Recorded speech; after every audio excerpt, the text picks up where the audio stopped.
Saludos amigas, amigos. Ustedes sintonizan Acento TV y este es el espacio a partir de ahora. Y como hoy es viernes, ya ustedes saben, Bernardo Matías, el hombre de los viernes. Bienvenido. Muchas gracias. Esa introducción tuya. Bueno, gracias Gustavo. Un saludo a nuestro amigo televidente. ¿Sabe qué está pasando con esta sección de los viernes? Hay personas que me están haciendo demanda específica de temas. Qué bueno. Y ya yo tengo una lista de temas ahí. Qué bueno. Algunos son más complejos que otros. Y hoy vamos a tratar un tema que puede ser simple, pero a la vez complejo. ¿Qué fue sugerido? Fue sugerido por Ramón Ovidio, un amigo nuestro. Ay, qué bueno. Que nos conocemos hace muchos años, desde que estaba en una institución suiza llamada Helveta, en la República Dominicana. Y entonces él está pendiente, él y su esposa se sientan a ver el... Un saludo a Ramón y a su señora esposa. Noemí, que a doña es de origen hondureño. Y a Ramón, qué bueno que nos estén viendo. Y él me dijo, ¿por qué tú no te hablas del tema de la huella ecológica?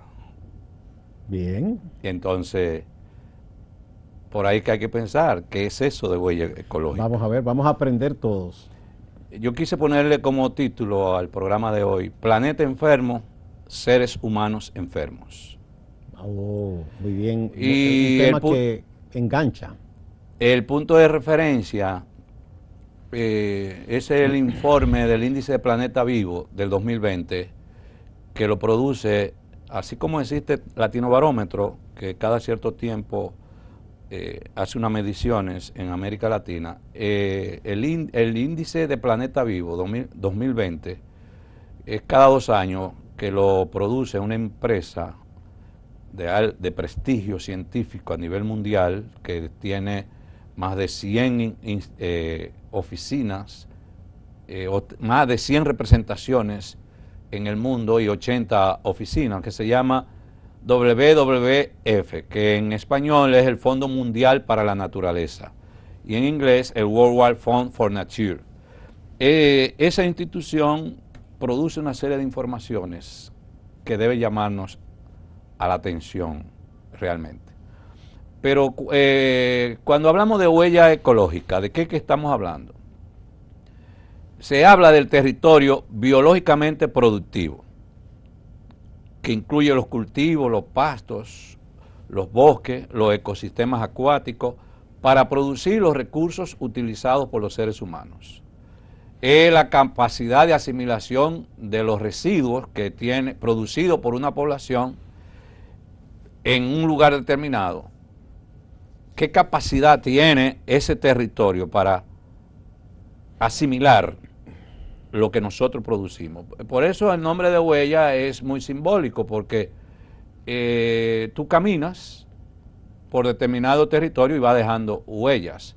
Entonces la huella ecológica es lo que el ser humano hace, lo que el ser humano produce para alimentarse, cuál es el impacto que genera en la naturaleza. De ahí el concepto de huella ecológica. Todo lo que nosotros consumimos, los movimientos que hacemos, son partes de una huella ecológica o de la huella ecológica. Y por supuesto tienen un impacto en la emisión del dióxido de carbono, el famoso CO2, el cual es fundamental para la vida. El dióxido de carbono es un gas invisible, y más adelante vamos a explicar un poquito más en detalle lo que está pasando con el dióxido de carbono. Cada industria genera dióxido de carbono, y esa generación de dióxido de carbono va produciendo huella ecológica. Entonces, ¿cuál es la situación?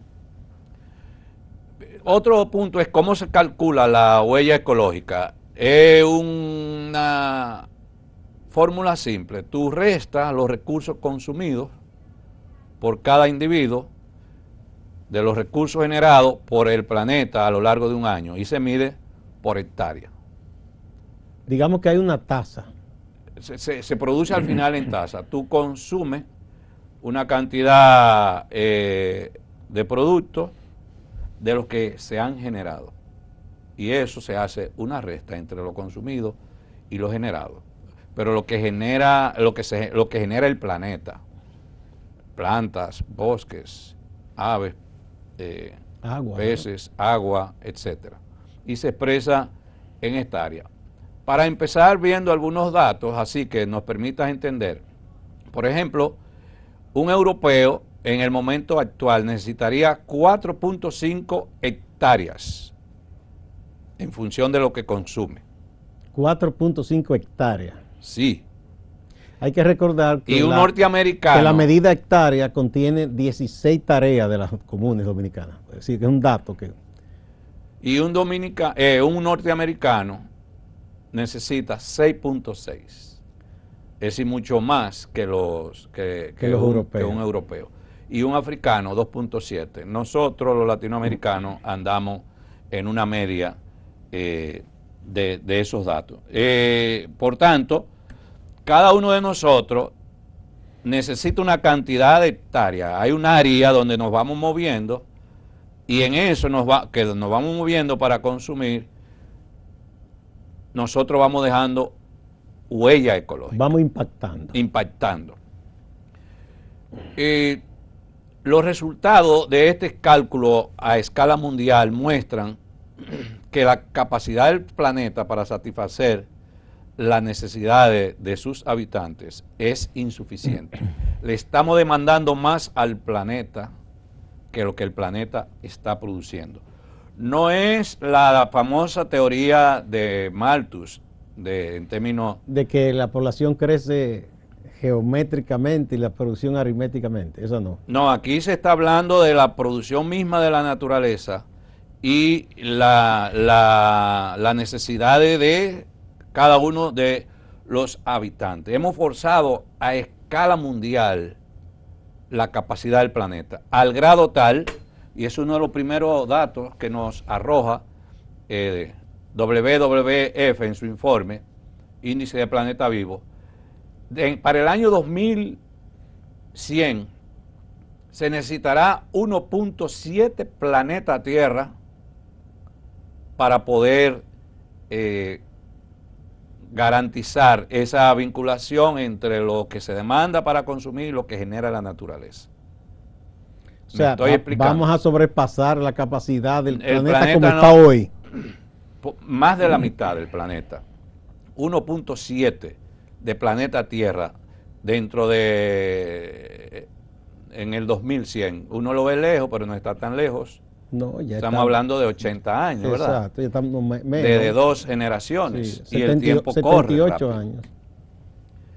Algunos indicadores que se toman en cuenta para medir la huella ecológica es el impacto de las actividades humanas sobre la naturaleza, la superficie necesaria para producir, la cantidad de bosques requerido para absorber las emisiones del dióxido de carbono, y ahí empiezan parte de los grandes problemas.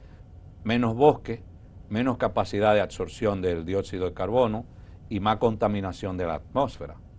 Y mientras más está contaminada la atmósfera, más calentamiento global se produce. Y mientras más calentamiento global, hay más riesgo en el clima de desorganización y desorden climático, incluyendo los riesgos de los famosos deshielos, que mientras más se caliente el planeta, se corre el riesgo de que las zonas heladas se descongelen y por tanto se vayan hacia los mares. Y se habla de islas que van a quedar sepultadas de nuevo en el agua. Se habla de eso incluso. Ya los mares han ido aumentando su superficie en 2 puntos y algo centímetros, y se espera que se aumente a más de 1 metro, lo que tiene es un alto riesgo para los pueblos que están próximos a las zonas marítimas. Entonces, estamos hablando de que la capacidad del planeta para producir y dar respuesta a las demandas humanas es una emergencia en este momento. Bien, con esa alerta importante nos vamos a la primera pausa.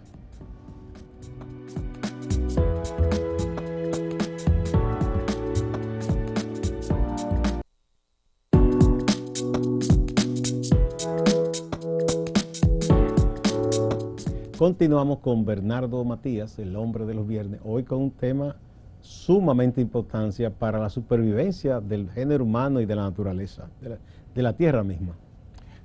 El punto es que parece que estamos viviendo la vida sin que eso nos Sin interese. detenernos a pensar en eso. Vamos al índice de planeta vivo del informe de WWF. Un dato relevante que nos da ese informe. Lo leo. El índice de planeta vivo indica que las poblaciones mundiales de especies de vertebrados han disminuido una media del 68%. De especies de vertebrados. Ahí estamos hablando desde grandes mamíferos hasta la vida acuática, de todo. En 36 años. 68%. Y eso supone una caída de un 8%, según el informe, entre el 2018 y el 2020. Especies incluso desapareciendo. Han ido desapareciendo especies en el planeta. Y este dato es el resultado del monitoreo de 21.000 poblaciones salvajes, mamíferos, aves, peces, reptiles y anfibios. Es decir, es un estudio científico muy focalizado con una muestra muy representativa de especies. Este elevado porcentaje de pérdida de la biodiversidad en el planeta nos deja claro un mensaje. Nuestra relación armónica con la naturaleza está rota.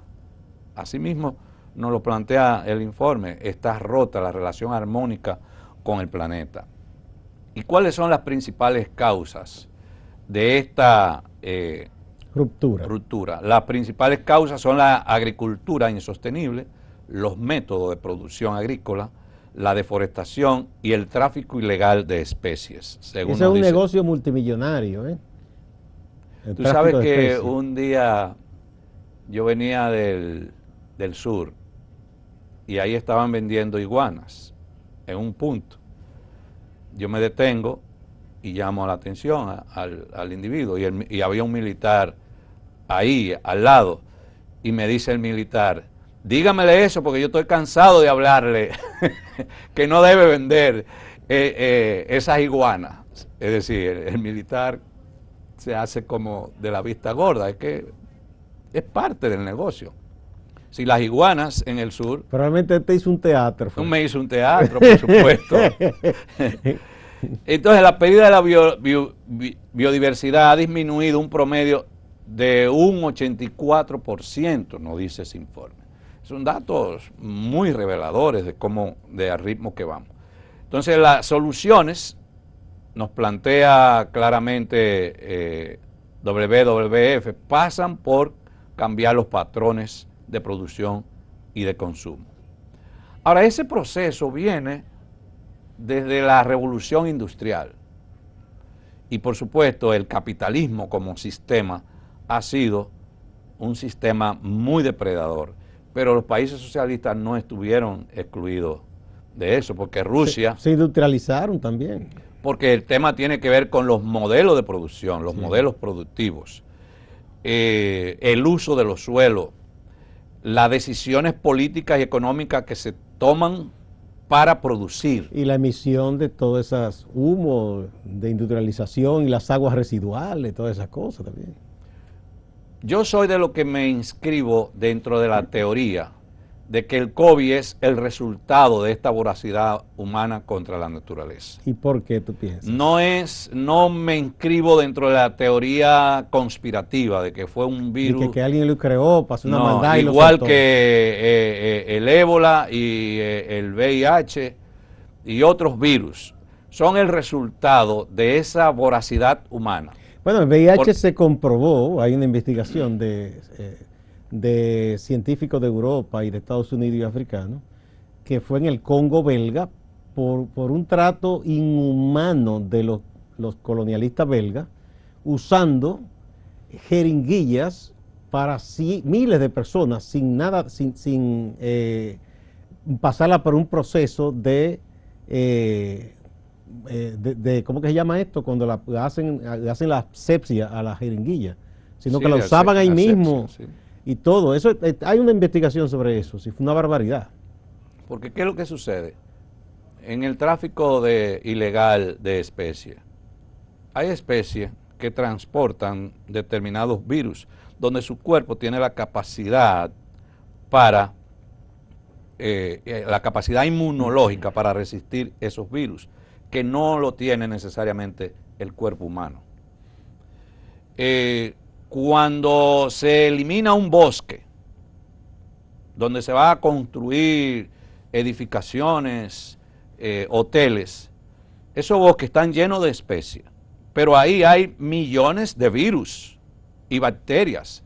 En su ambiente natural. En su ambiente natural. Entonces necesitan un huésped donde refugiarse cuando se eliminan se le elimina su hábitat. Su hábitat, necesitan un huésped, y muchos de esos virus nos escogen a nosotros como huésped. Yo soy de lo que creo que el COVID es una alerta de lo que ha de venir si nosotros no tomamos un giro distinto a nivel mundial. Lo que va a venir van a ser, si te veo la cara como que te asustaste. No, que es un tema serio. Da que pensar. La salud humana. Yo estoy pago. Ya tú estás pago. La salud humana depende en gran medida de una naturaleza humana.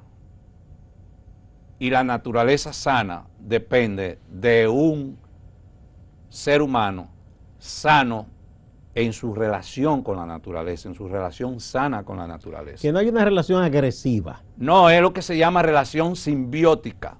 Sí, que es una relación simbiótica. Yo me potencializo en la medida que tú te potencializas. Sí. Y tú te potencializas en la medida que yo me potencializo. Lo vemos en las especies, vegetales y animales. Exactamente. Entonces, aire fresco, agua potable, alimento, energía, medicinas, materiales, son vitales para la vida. Entonces, aire fresco en crisis, el agua potable en crisis, alimentos, contaminación. No, como he dicho en otras sesiones, esto no es un ejercicio apocalíptico que estamos haciendo, es un ejercicio serio de entender que los cambios que hay que hacer en el mundo son cambios radicales que hay que hacer. Como decía, esto está muy vinculado al modelo productivo, a los modelos productivos que hemos asimilado y que viene desde la modernidad, desde la época de la revolución industrial, donde el ser humano asumió de manera definitiva que aquel mensaje del Génesis de que dominad el mundo, dominad la naturaleza, es sinónimo de destruir, de devorar. No, el dominad, el concepto del Génesis que tú puedes encontrar es el del cuidado. Enseñorearse, decía la Biblia, ¿no? Enseñorearse, pero no es una relación de poder, es una relación de tú hacer de la naturaleza, convertirte en un cuidador de ella, la usufructúa, pero sin agredirla. Es eso, la labor de cuidado de la naturaleza, porque cuando tú cuidas la naturaleza, te estás cuidando a ti mismo. Yo quisiera que veamos un gráfico. Vamos a ver. Sí, no, el muchacho lo pone. Podrían compartir. Ese mismo. Ahí está. Ese gráfico está en el informe de WWF, de Informe Planeta Vivo. Primero, la naturaleza está en declive. Y ahí aparece un 68% de las poblaciones de vida silvestre que han disminuido en un 68% desde el 1970. La causa, el cambio climático está ejerciendo presión sobre los ecosistemas. 30% de toda la tierra se utiliza para la agricultura y 1/3 de toda la población se desecha, de toda la comida. Sí, ese es un problema serio, el desperdicio de comida. Tú estás diciendo mientras hay personas que sufren hambre. Pero el mismo informe nos dice nos da un dato muy interesante que habla de más de 700 millones de personas padeciendo de hambre, mientras hay millones de personas que su problema principal es la obesidad. Es decir, hay más obesos hay más obesos que desnutridos en el mundo. Eso es una sinrazón. Y encima de eso, el 33% de lo que nosotros producimos para la alimentación se desecha en términos de comida. Un tercio. Una barbaridad. Y estamos utilizando para la producción de la agricultura un 30% de la tierra. Bien. Vamos a otra pausa y volvemos.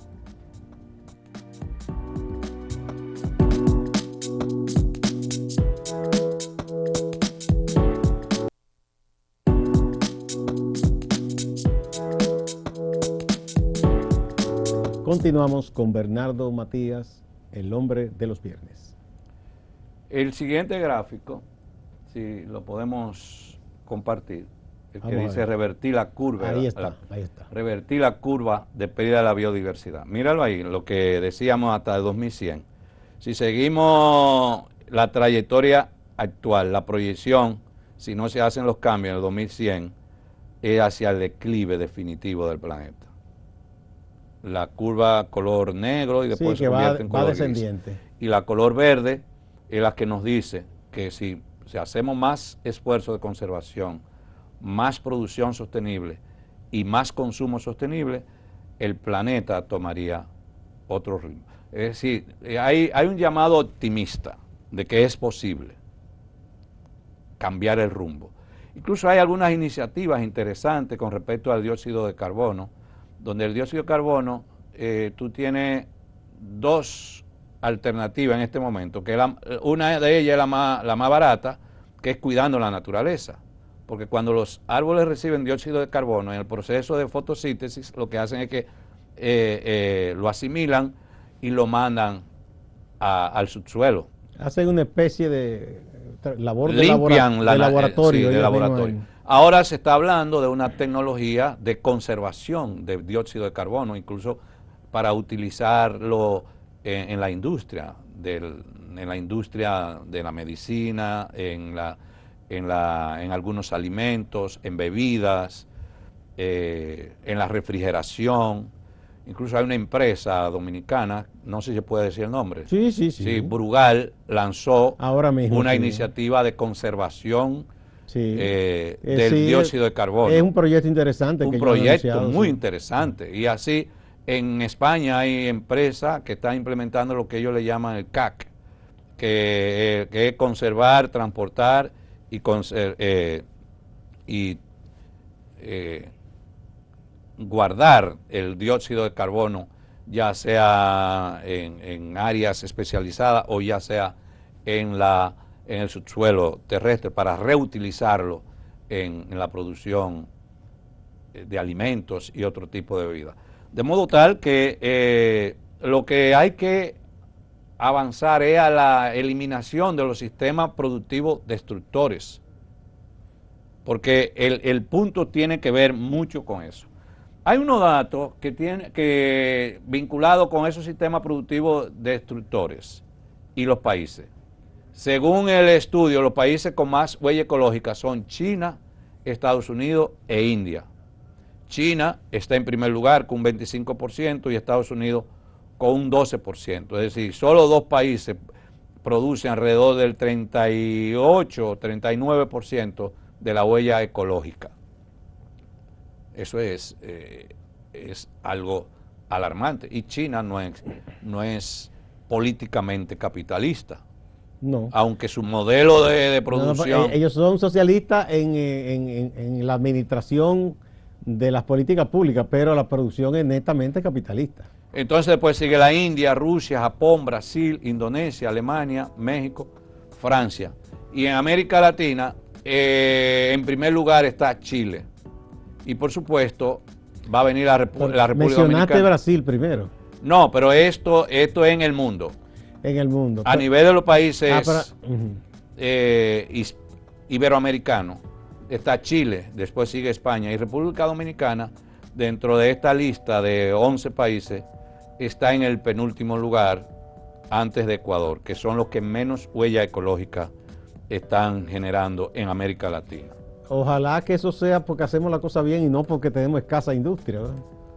Hay que ver, yo pienso que sí, que tiene que ver con eso en términos poblacional de la disponibilidad. Bueno, hemos terminado por hoy. Les avisamos a los amigas y amigos que, como siempre, esa disertación que Bernardo prepara muy bien, la incluimos completa en las reseñas que hacemos en el portal acento.com.de. Hay muchas cosas que se están haciendo, las iniciativas individuales, empresariales, estatales, los acuerdos internacionales que a veces uno le da medio pesar porque no se suelen cumplir. Para mí es un tema de lo más serio, que los países que más huella ecológica están generando son los que más resistencia están haciendo a los cambios. Sí, bueno, en el caso del Acuerdo de París, eso fue Estados Unidos y China que pusieron los mayores obstáculos. Eso fue así. Y luego incluso el presidente Trump sacó a Estados Unidos del acuerdo. Ahora entró de nuevo. Vamos a ver si cumplen. Muchas gracias, Bernardo. A ustedes también, amigas y amigos. No se vayan, que hay más en Acento TV y Acento Portal.